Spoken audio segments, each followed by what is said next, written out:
Hello, my name is Betsy Hodge. I work for Cornell Cooperative Extension of St. Lawrence County. That's located in northern New York, and we have a large farm which we call the Extension Learning Farm. In October of 2019, we were lucky to hold a very large goat artificial insemination workshop that was supported by Northeast SARE. One of the things I had to do for that program was to order all the equipment, and I found it somewhat overwhelming when I started to look for different things. There were different sizes and different names for things, and so I thought it would be useful as part of our video series that we made from this workshop to do something on equipment basics for goat artificial insemination. So I'm going to show you some pictures and some names to get you started. We're going to look at some of the things we use for our workshop, and there are still more choices, but this will at least give you some ideas. There's several categories to cover. We're going to talk about animal restraint, insemination equipment, semen storage and transport, and a few final thoughts at the end. Let's talk about animal restraint. Animal restraint is important because you need to concentrate on performing the AI and not on holding the animal. And it takes a lot of concentration to get the AI gun into the cervix and get it where you want it. So you need probably someone to help you as well. A milking stand, something that's got a stanchion type restrainer in the front and is up off the ground so that you'll be able to get low enough to look up into the speculum. It's a good idea to have some sort of distraction, like a little grain, a little bowl for grain, or hay or something to distract them. And you may want to place your stand next to a wall, because that way, if someone's helping you, they can sort of push the goat to one side to help hold them still. And it's hard enough trying to see in the speculum without your goat jumping around. So here's a couple of different versions. There's a wooden milking stand that was built by our high school students that come to our farm. And the other is a metal purchase stand, and the ramp comes off the back, and that's a little bit higher, which is nice. I still find it helpful to put a chair or a stool behind the stand that I can either kneel on, or if on the lower one, you can almost sit on the chair in order to see into the speculum. Both of these would work, or some version of this sort of restraint. Let's take a look at the actual insemination equipment. We're going to talk about lubricant, speculums, and the light source that goes with them, an AI gun, which isn't really a gun, but we'll show it to you. And they have a sheath for the gun. And then we're going to work with the semen straws, and we're going to need tweezers, a thawing unit, and a straw cutter. And we'll talk a little bit about kits. And they might be a great way to get started, because they sort of send you one of everything. And then after you've tried them, you may decide you want to modify or get more of certain things. So let's talk about the lubricant. Seems pretty simple, but it's very important. You're going to put that around the end of the speculum that you're going to insert into the goat's vagina. And it's nice if it comes in a container that you can fit in your pocket, and that way you can keep it warm. You don't want to shock the goat or the semen. And make sure that it's non-spermicidal and that it's a water-based lubricant. Sterile is a good idea if you can get it. And here's a couple examples you can see in the picture. I'm sure there are other brands as well. Now, you can buy a lubricant at the drugstore, personal lubricant, and that can be okay, but be sure that it's plain and non-spermicidal. And there are also lubricants that we have around the barn for assisting with lambing and kidding. They may also have things like disinfectants in them, so make sure read the label and be sure that they can work. Speculums are the tube that you use to insert into the vagina of the goat so you can actually see the cervix. They come in different lengths, different widths. There's different kinds. The two on the bottom are Jorgensen speculums. They have a little arm sticking out, and you'll see in the next slide that the flashlight actually fits right onto that and somehow shines into the tube. And that way you don't have anything blocking the tube that you're trying to do your actual AI with. There are other types. The one at the top works. They came in two different sizes, and their different sizes were longer and shorter as opposed to wider and thinner. And it also had a gray insert that went in on the inside and was rounded on the end to help you insert the speculum, and then you were able to remove that insert, put the light in, and use that little black plug, which you can actually see through, to hold the light in place.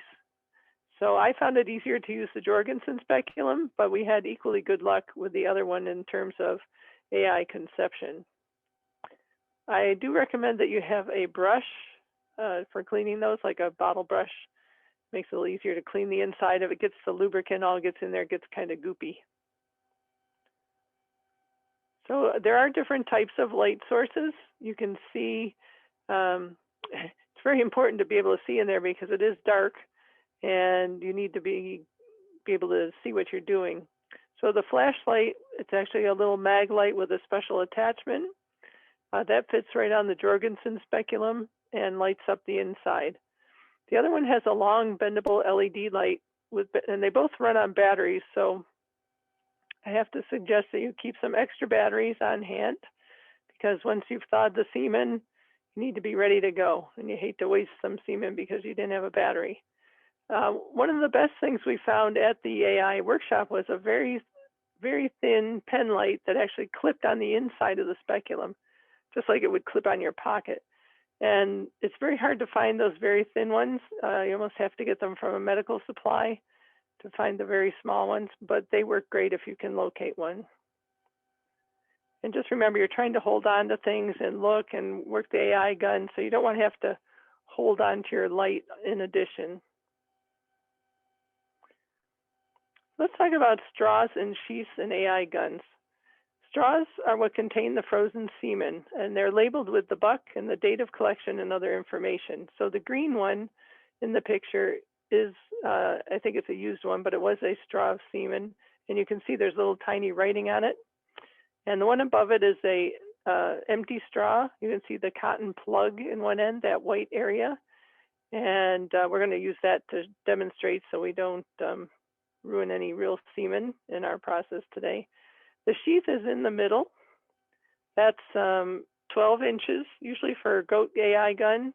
Has a little bit of beveling on the end that goes into the cervix, and it fits over the AI gun. And the AI gun is on the bottom.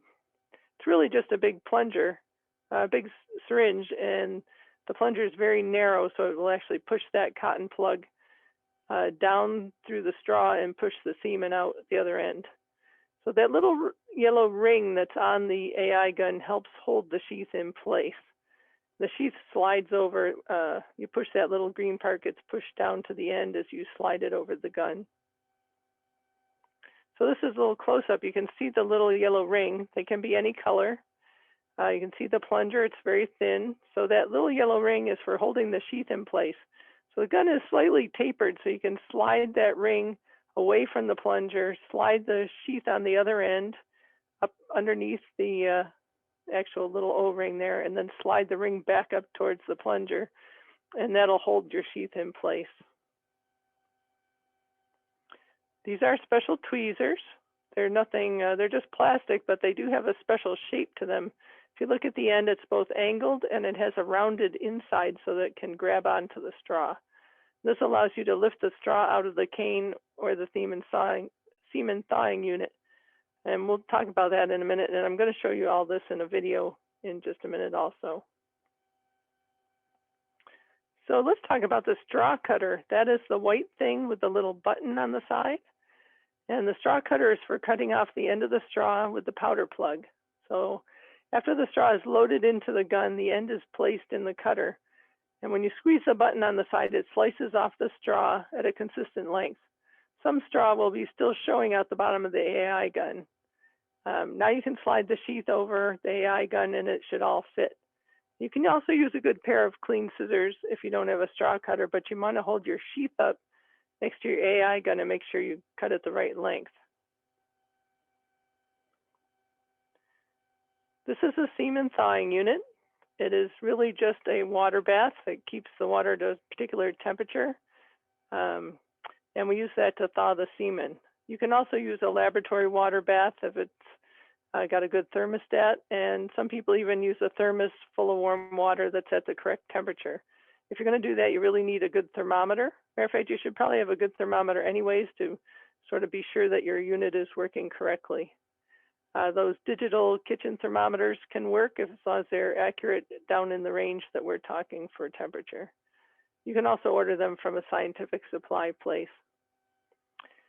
The time and temperature for thawing does vary from supplier to supplier, so you need to ask that question when you order the semen, but most falls in the range of around 95 degrees Fahrenheit or 35 degrees Celsius for 60 to 90 seconds. Some are a little less, some are a little more. Some have used a whole different method, so be sure you ask about thawing the semen. There's actually a little basket inside this semen thawing unit that the straw sits in while it's thawing, and then you can lift the basket and pick the straw out with the tweezers or your clean fingers when you're ready to load the AI gun.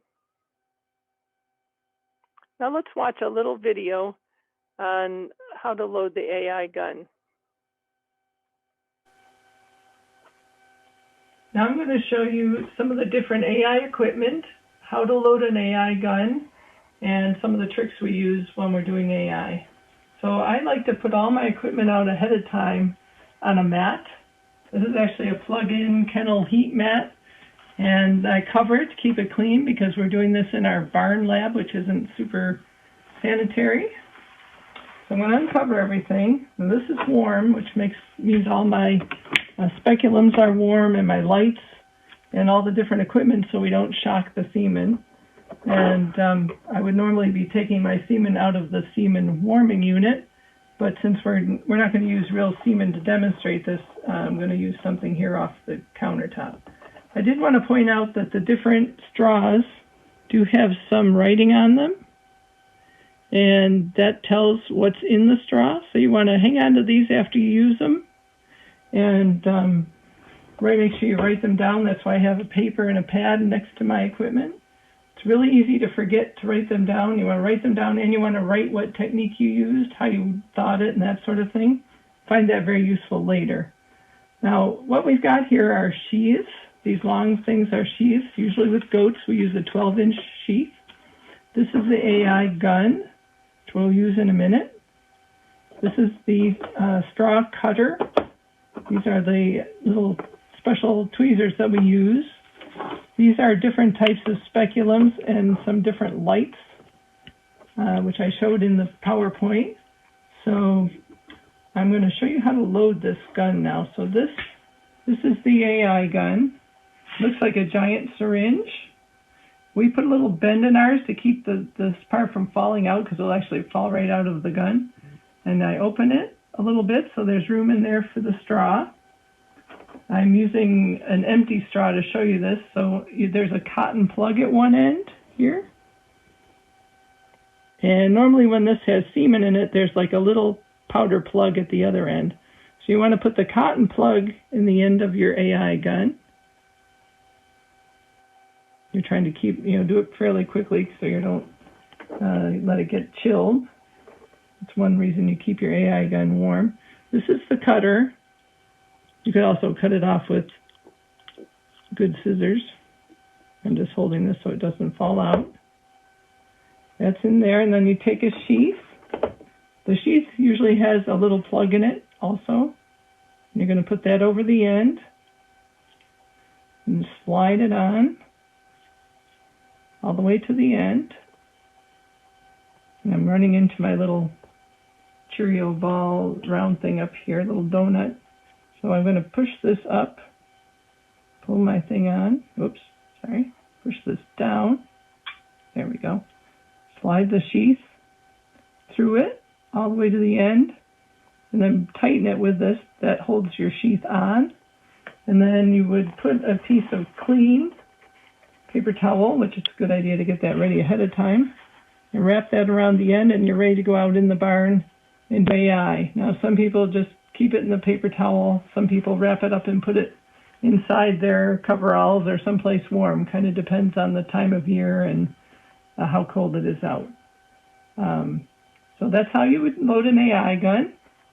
And when you're all done, let's say you've plunged, you're done your goat and you're plunging plunger, you can then slide the little ball in, slide this off, and keep this, and it'll have your straw with the numbers and letters in there, and you can save that so you can write it down. And that's how we do the AI gun.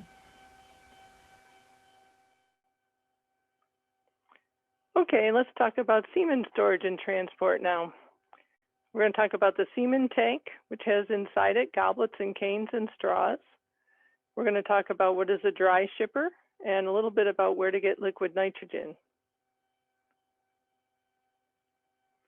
Here's a picture of a semen tank. It's filled and maintained with liquid nitrogen to keep the semen frozen.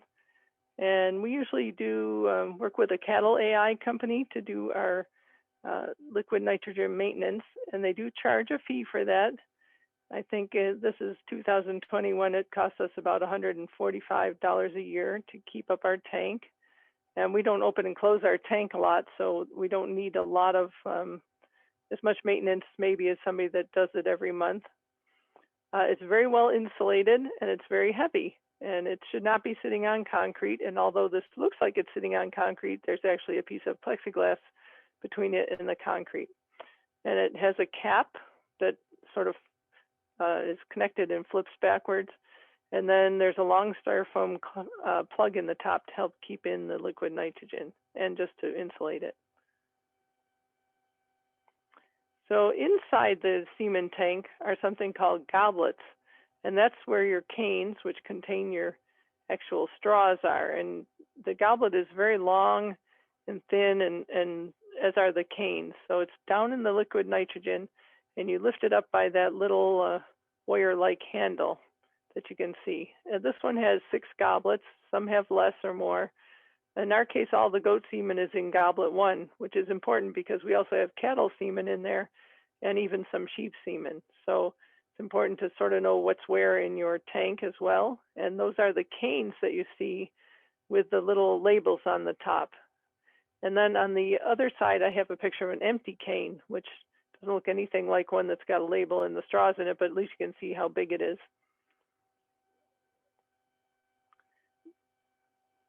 This is a dry shipper. A dry shipper is like a small semen tank that can be shipped or brought in your vehicle easier than a semen tank.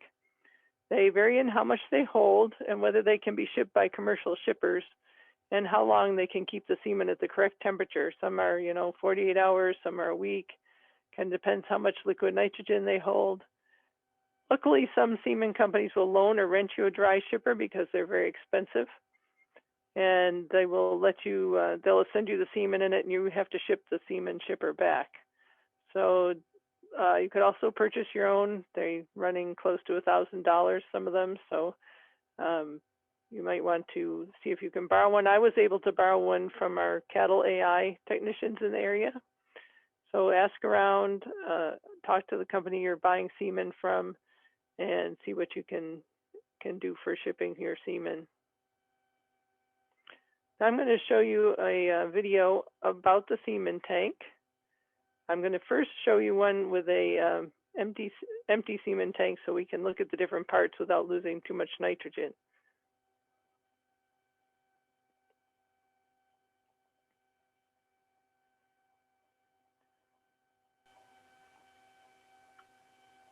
I'm going to show you a little bit about how to work a semen tank.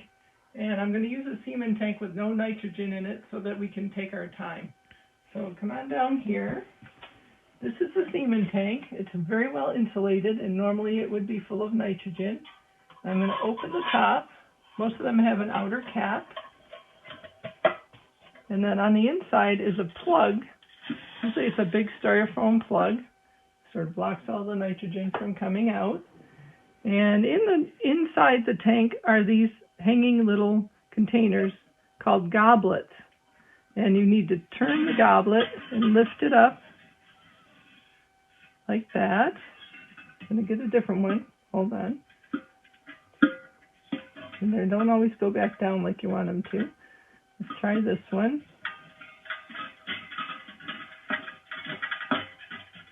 Always a lot of clanking around. Don't worry, that's how it goes. You don't want to hold your semen straws up too far above the tank. That's why I'm using this one without nitrogen, so I can show you the whole thing. Looks like this. And all these little canes are in here. And I'll pull one out so you can see what it looks like, and it has a little label on top. And I'm going to show you, I found some old straws that I can demonstrate with. You would normally hold this up here carefully, and you have these special tweezers with an angled end and a little spot to hold the straws, and you grab a hold of that, and you take it out. I got two actually. See if I can get one. You get one and you take it out, and you're going to put it over into your semen thawing unit. These are old straws. I'm not going to worry about handling them today where you can see them, but I wanted you to be able to see how it worked. If you were doing this, you would then put it back in, turn your goblet around, and put it back in the little groove. Find your cap, close it up, and cover it up and seal it. And that's how we run the semen tank. Now I'd like to show you one with a tank that's actually operating.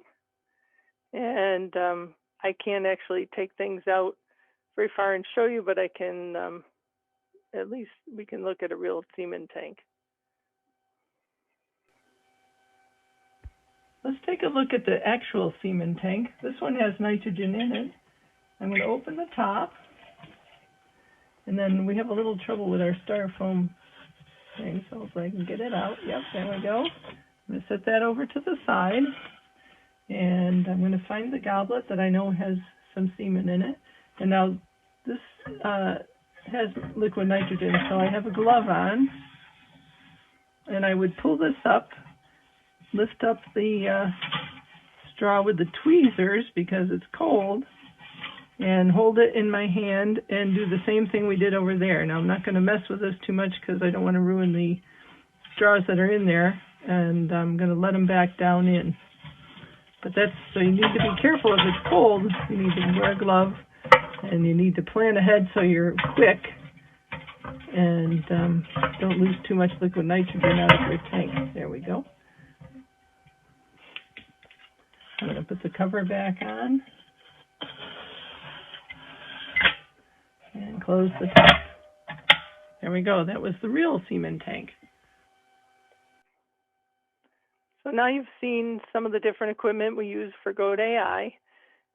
And I just have some final thoughts on purchasing those and how to use them. So you might, if you're just starting out, you might think of using a kit. Again, it comes with most of the things you need. You don't have to pick each thing, don't have to forget anything. Several different companies have them. I tried Googling AI supplies for goats. Lots of choices came up, and there are lots of companies you'll recognize, and they have both the kits and the individual parts. Some of the actual repro supply places have a sort of overwhelming amount of choices. So that's one of the reasons a kit is might be an easier way to start.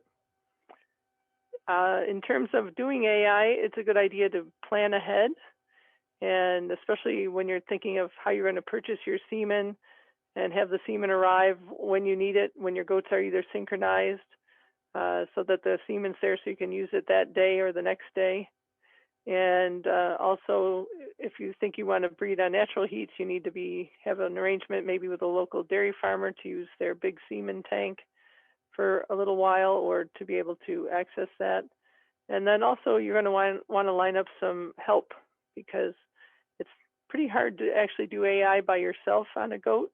You really need somebody to help hold the goat, maybe run and get something for you if you need it, that sort of thing. Again, it's a good idea to practice with some empty straws, practice loading the gun, practice getting the goat on the stand, pretend to thaw some semen, load the gun, go through the motions, because it's hard to do it when you're under pressure and the semen's thawed and you need to go. You need to be sure you know what order everything's going to happen in, and you're going to have it laid out so you know where everything is. And last but not least, I don't want you to be discouraged if it doesn't work the first time. It's not an easy thing to do. There's so many different things that can affect the outcome, and you might get lucky and get some on your first try. But if you don't give up. Get somebody experienced to help you, and keep trying. It is not a bad idea, however, to have a backup plan and to have a buck that you'll be able to use if they don't take on your first attempt at AI. I hope you'll enjoy these Goat AI videos and that you'll watch the rest of the series.